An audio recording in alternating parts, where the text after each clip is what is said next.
بسم اللہ الرحمن الرحیم۔ شیخ العرب العجم عارف اللہ حضرت مولانا شاہ حکیم محمد اختر صاحب رحمۃ اللہ علیہ کی کتاب خزائن القرآن، قرآن کریم کے علوم و معارف کا مجموعہ، لطائف و معارف، سورہ فاتحہ۔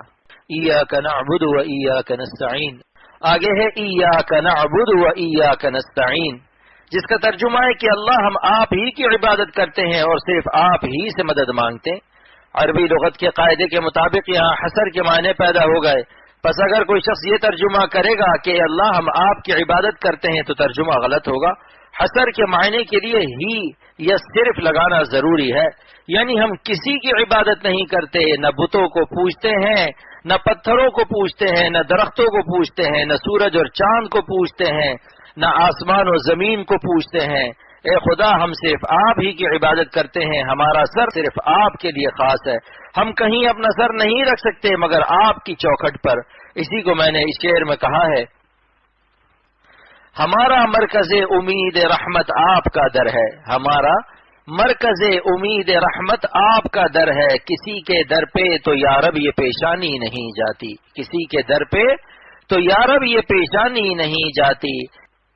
ایک ہندو نے ایک مسلمان سے اعتراض کیا کہ جب تم حج کو جاتے ہو تو تم بھی تو پتھر کو سجدہ کرتے ہو، کعبے کے سامنے جھکتے ہو۔ مسلمان نے جواب دیا کہ ہم بیت اللہ کو سجدہ نہیں کرتے، ہم رب البیت کو سجدہ کرتے ہیں۔ اور یہ شعر پڑھا، کافر ہے جو سجدہ کرے بت خانہ سمجھ کر، کافر ہے جو سجدہ کرے بت خانہ سمجھ کر، سر رکھا ہے ہم نے درے جانانا سمجھ کر، سر رکھا ہے ہم نے درے جانانا سمجھ کر، یعنی ہم نے سر رکھا ہے اللہ تعالیٰ کی چوکھٹ سمجھ کر۔ ہم اس پتھر کو سجدہ تھوڑی کرتے ہیں، ہم گھر کو سجدہ نہیں کرتے، گھر والے کو سجدہ کرتے ہیں، خانہ کعبہ کو سجدہ نہیں کرتے، صاحب خانہ کو سجدہ کرتے ہیں۔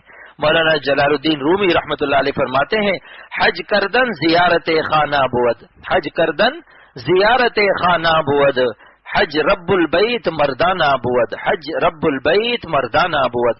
عام لوگوں کا حج خانہ کعبہ کی زیارت ہے، بیت الرب کی زیارت ہے، اور یہ بھی نعمت ہے، لیکن رب البیت کا طواف کرنا، طواف میں گویا اللہ تعالیٰ کی زیارت کرنا اللہ والوں کا کام ہے۔ اللہ تعالیٰ سے جس کو جتنا زیادہ تعلق ہوتا ہے اتنا ہی اس کو بیت اللہ میں لطف اور مزہ آتا ہے۔ بیت اللہ پر نظر پڑتے ہی اس کی روح کی پرواز عرش اعظم تک ہوتی ہے، اور بیت الرب میں گویا وہ رب البیت کو دیکھتا ہے۔ لیکن افسوس کہ وہاں بھی کچھ لوگ طواف کرنے والی عورتوں کو دیکھتے ہیں اور اپنی کرگسیت کا ثبوت دیتے ہیں، گندے لوگ وہاں بھی گندا عمل کرتے ہیں، اور اللہ والے تجلیات الہیہ کا مشاہدہ کرتے ہیں۔ خدا تعالی ہمیں عمل کی توفیق عطا فرمائے۔